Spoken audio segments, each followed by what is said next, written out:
Well, I'll start off by saying hello to everyone and welcome to another of our outstanding Startup of the Year Summit AMAs. I'm Jacqui Dietrich from Established, the company that powers the Startup of the Year program and this summit. At Established, we're fortunate to work with some of the most innovative organizations in the world, connecting them to startup ecosystems and to new partners from that startup ecosystem. And we're really excited to share an expert from one of those organizations with our audience today. Our guest is currently the acting program executive for NASA's iTech program, which focuses on companies with dual use and spin-in technologies that are both viable in the commercial market and have potential NASA use cases. So in the past, he's managed NASA's SBIR portfolio. I hope we'll get a little bit more into SBIR. That's the Small Business Innovation Research Program for the Aeronautics Research Mission Directorate, where he was responsible for reducing barriers to entry for entrepreneurial companies looking to engage in the program. And he's also a recovering engineer who used to work on power generation systems for human exploration and science mission. Welcome, Max Briggs. Max, thanks for joining us today. Thank you for having me. Appreciate it. So before we jump in, I want to just give a couple of programming notes. I'm going to kick things off with some questions, but this is really meant for the audience to be able to chime in through the Pathfield platform. Please do post your questions there in the chat box, and we'll make sure and get those queued up for you. And if you'd like to join the conversation on social or on Twitter, please use the hashtags Startup of the Year and GEW 2020. So look for those in the chat if you didn't catch those. And we'll jump right in. Max, you're somewhat new to your role with NASA iTech. What drew you to working on this program? Can you share just a little bit more about your background? Yeah. So like you said, I am a recovering engineer. I spent probably roughly 12-ish years, depending on how you want to count, doing electrical power systems for space, nuclear power systems specifically. And then about 4 or 5 years ago, I jumped into the business side of the house, which starting at what is now NASA's Strategic Technology Partnerships Program. I moved into SBIR. As you said, I was managing the Aeronautics Research Mission Director portfolio, but more recently, what I had been tasked with doing is, there's a lot of work going on across lots of federal agencies right now, and basically trying to answer the question, how can government stay competitive and stay relevant in an innovation ecosystem where private dollars continue to outpace the dollars being spent by government. And so essentially we want to, we see a huge amount of investment and a huge amount of profit motivation for innovators to go and attack these large total addressable markets, right? And that's great. That's perfect. And that's one of the reasons that we have such a thriving and amazing ecosystem in the United States that supports entrepreneurs and startups. But the question is, if NASA continues to, for example, in the SBIR program, continues to require 20-page proposals or make people read 400-page solicitations, if we have 3 years from the point of application to the end of a phase 2 contract, are we just losing a bunch of people that are just saying that's too slow, that's too much work for a low probability of success? How can we stay competitive in that environment? It's not competitive. We're not going to compete with VCs. They have more money than us. We're not going to compete with it's not a competition. It's trying to identify exactly where you fit, that you can have the best impact, both for your agency, but also for the ecosystem at large. Like, there are some companies that may have to get maybe too risky for VCs to invest in now. Maybe they attack the total addressable market that's just not big enough to entice huge VC investment, right? So does NASA have a role to play in those spaces where we make a company investable that was previously considered uninvestable, and in so doing, we advance our goals? So I was doing that for SBIR, and the fact of the matter is that iTech had a lot of those same objectives involved: lower the barrier to entry, leverage private investment. And so those two things, I think, are coming together in a more cohesive strategy for NASA, and I wanted to be part of kind of putting that strategy together. So can you just hone in a little bit more for for our guests on iTech and the Yes. mission around iTech and how it fits in with that innovation strategy? Yeah, so iTech really starts from a place of how can NASA be of benefit to entrepreneurs, right? And it's a pitch competition. Unlike SBIR, it doesn't have an award budget for it. So the winners of the iTech program aren't given a $750,000 phase 2 SBIR. What that program is doing is allowing it, by not having an award associated with it, there's a lot more flexibility in terms of who can apply, how quickly you can get in, you can give us a 5-page proposal and that's what you're evaluated on. We can evaluate almost, I don't want to say almost completely, but we can have commercialization be a huge part of the scoring factor, right? So is this company going to survive long enough for us to spin their technology in? That's a huge question for us. And iTech allows us to have an influx of companies that are commercially viable and commercially sustainable. And the kind of what happens then is we try to bring together kind of really good network melding of the minds kind of thing, where we bring in center chief technologists from various centers that are there to try to evaluate the technology, but also the NASA impact. How viable is NASA as a customer of this technology? Early stage customer? Is it going to have to boil a little bit and mature a little bit, and then we on-ramp it later? Kind of create a NASA strategy for onboarding something, but also it's not just NASA. A lot of what iTech offers is a forum for venture capitalists, investors of all kinds to come in. And not just, to certainly evaluate a company in terms of whether or not they would personally want to invest, but also to try to make connections and say, hey, my organization doesn't invest, but I know somebody who does, and they would be very interested if you first made this connection, which I can make for you. If trying to get early customers, identify plausible pivots, things like that. And so it's much more personal, I would say, than a lot of government contracting is. There's, you're face to face. Now we're obviously doing everything virtual, but it's still a lot of interpersonal interaction, and it's a lot of Q&A. It's a lot of dialogue. Well, pursuing the government market is a huge personal passion for me when it comes to startups and how we develop that. And so my brain just went in 5 different directions hearing you talk about this. So is it accurate to look at NASA iTech as an entry point for startups into working with NASA? I would say that there's 2 or 3 different kinds of companies that usually apply to iTech. I would say that a lot of them are. If you're sitting there and you're saying, hey, look, I don't want to do a 20-page SBIR proposal because I don't know if I have a customer over there. I don't know if they're going to be interested in it.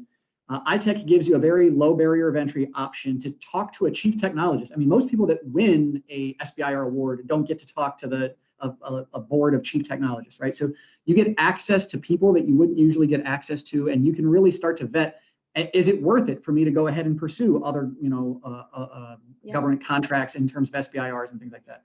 So like customer discovery on steroids.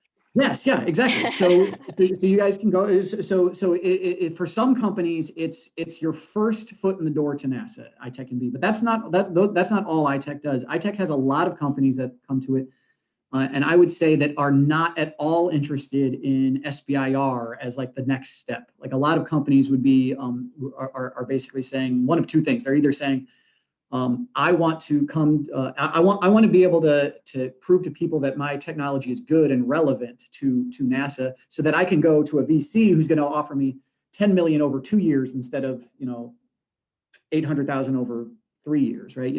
So some people are basically using iTech as validation of their technology and their approach and their potential NASA customer line in order to try to leverage that in terms of investment. And then also, some of those people are basically trying to get straight into programs of record to say, I don't want to mess around with early stage. I'm actually a little more advanced than that. What I want to do is I want to make the connection that's going to turn into a customer relationship. And so some people use it as an on-ramp as a relationship building effort for stakeholders within NASA. I would love to just take a chance to dive more into, because you're a resident expert on SBIR, there's probably quite a few people in our audience who aren't familiar with that. Our team at Established knows a lot about it because we've been working with that program with the Air Force really in depth, and also with NASA. So the SBIR program is a program of the SBAs. It focused specifically on the small business or startup community. They're all US-based companies. It's 51% US owned, right? What else should we know about the SBIR program and how that works? So for whatever reason, NASA calls it SBIR. We never refer to it as SBIR, but all other government organizations call it SBIR. So I'm not going to be able to beat that out of me right now. So, all good. But SBIR is a company, or is a program that has it's a phased program. Phase ones typically, it varies by agency, but most of them are about 125K over 6 months. And phase two, if you get it, it would be a 750K over 2 years. That's the typical framework for it.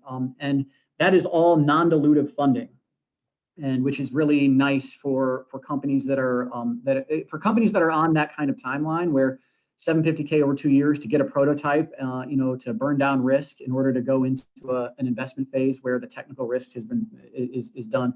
It's a really good fit. Now, the point where we lose some of the commercialization focused companies is there are several companies who will look at what NASA is asking for and say, okay, now that I see what you're asking for, I will change my entire plan. I will deviate it to go give NASA what they need. And that's fine. We need companies that do that. But sometimes commercialization focused companies can say, well, hey, that's a pivot I'm not willing to make, right? And so sometimes when you're seeking SBIR dollars, if you're applying to an organization that has a highly prescriptive solicitation, sometimes you have to think about, hey, how much do I have to deviate my current technology in order to satisfy the NASA need or the DoD need versus this commercial need? Sometimes it's directly in line and it's not a problem and it's great. Sometimes you have to actually think about it and say, hey, look, if I'm going to put 2 years worth of effort into it, am I going to be going off course for 2 years, or is that actually going to really develop my technology in a way that's going to make me more commercially viable in 2 years? And I will say, from NASA's perspective, we are definitely looking at models. I said that I was looking at ways to lower the barrier to entry and speed up the pace. NASA has not implemented anything like that yet. Like we don't have the quick, fast, AFWERX style boom, boom, boom, thing. But we are considering those models as options. And so, I want to encourage everybody that, not all SBIR is kind of stereotypical SBIR. There can and will be changes, but even the program as it is a great source of non-dilutive funding for your company, and it's a great source of potential future customers, early adopters of your technology, and it's a great way to be involved in something that's going to be really cool. I mean, NASA does some of the most challenging technical things that you can possibly imagine, and so. Being able to have a viable technology that goes to Europa to explore moons of Jupiter. I mean, it's an incredible thing to be able to have accomplished and to be able to market, quite honestly. Yeah, I want to make sure we get some of these audience questions in, and one of them really is about that moonshot. And yours is one of the few agencies where that's literal.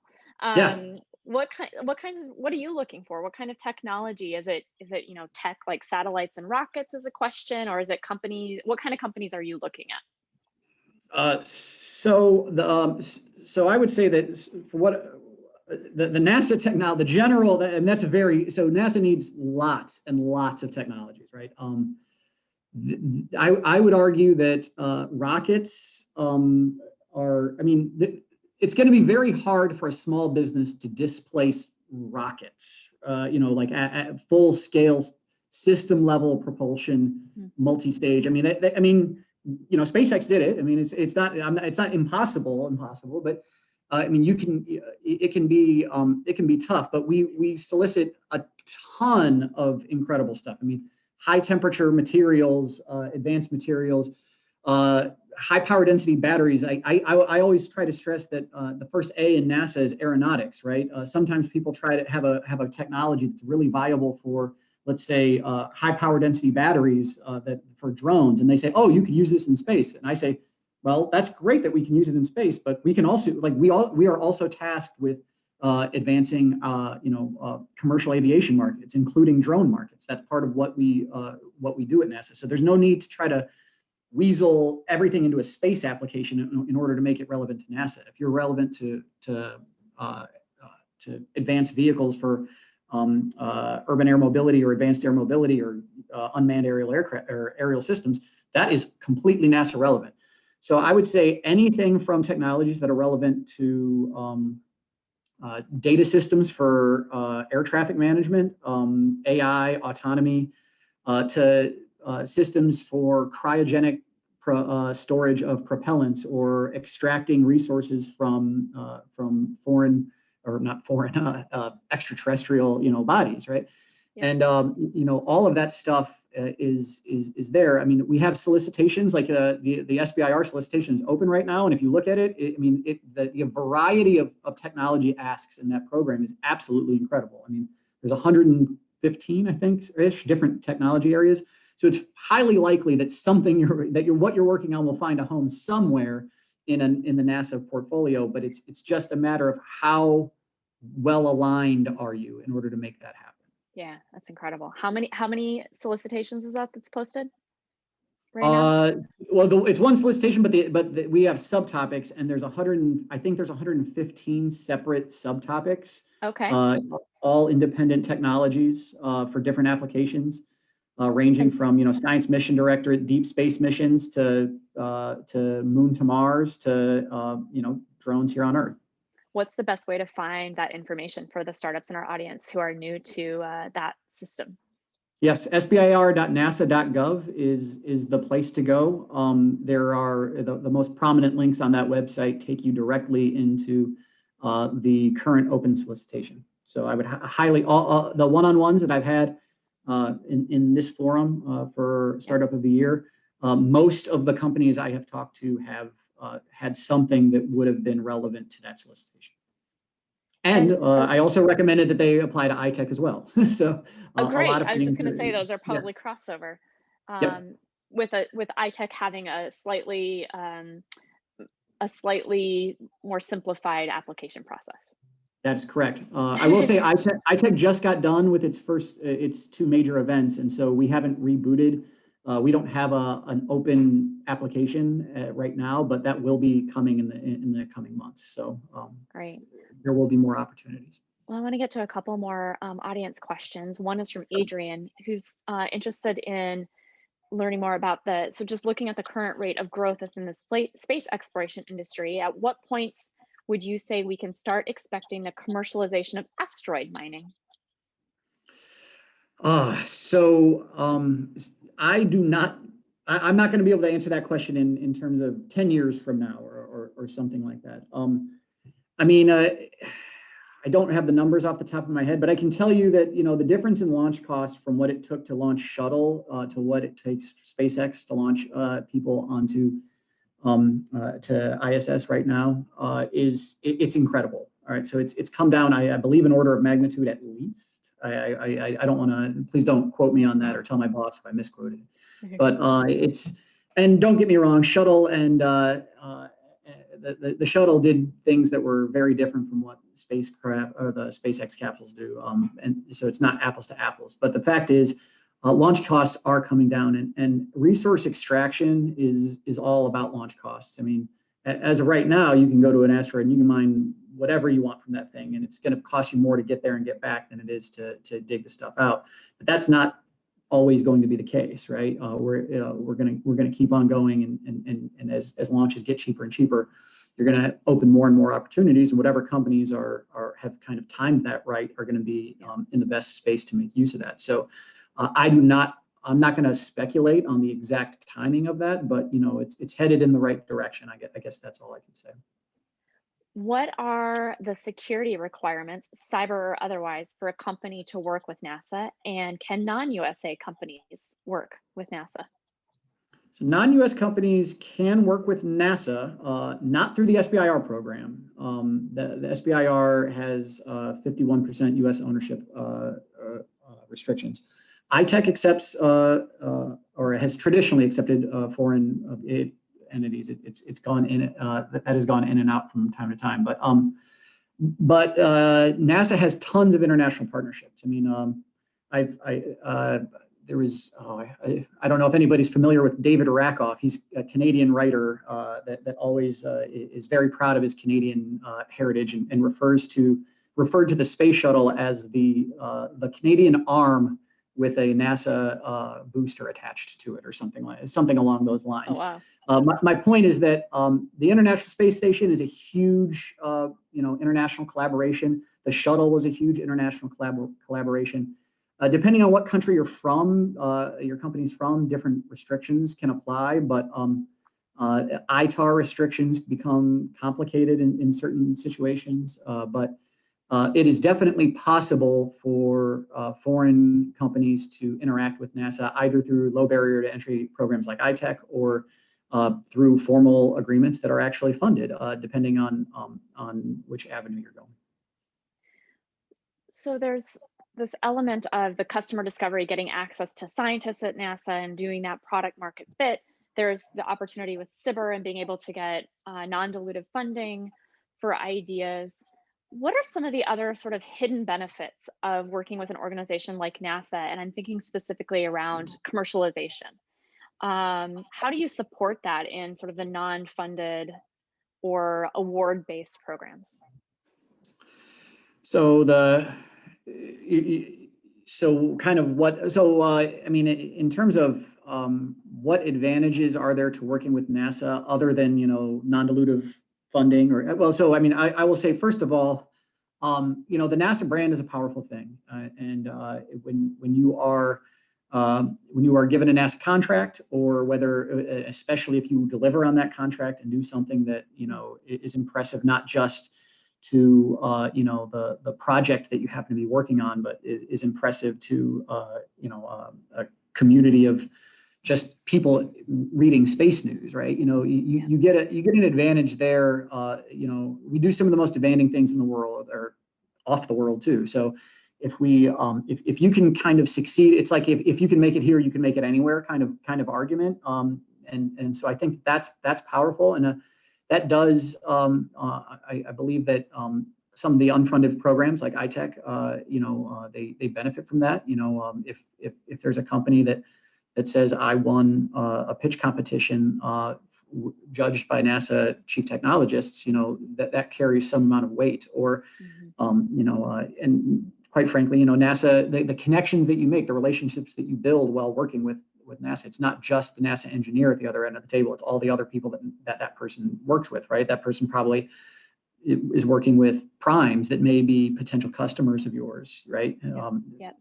Or you may be a target for an acquisition that you didn't know that you were a target for, right? So there's a lot of relationship building that once you get your foot in the door, you get access to just by the nature of working with SMEs that are embedded in the field.